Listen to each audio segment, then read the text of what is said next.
Hello everybody, welcome back. Today as well we have got another video, and in this video I'll show you how you can open a PayPal account in Qatar. But before that, please do make sure to like our video, subscribe our channel, and yes, without any further delay, let's get started.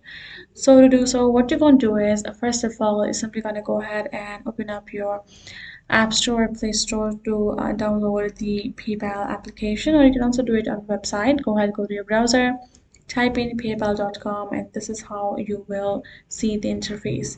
Then you're going to go to the sign up section for you to create yourself an account. Then you're going to choose whether you want an individual account or the business account. Choose according to your preference. Once you're done that, tap on this next option at the bottom. Now you have to choose your region. Now you will choose Qatar from over here. And once you tap on that, tap on get started. And now you will have to simply provide your email and tap on next. So I already have a account with that particular email, so I'm going to get in the login option. Otherwise, once you add your email, you have to go to the password section. Once you have added yourself the password, you are good to go. Tap on the create account and your account shall be created, and that is basically it.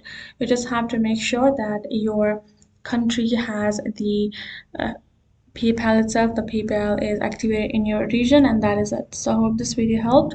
Thank you so much for watching. I'll see you guys in our next video.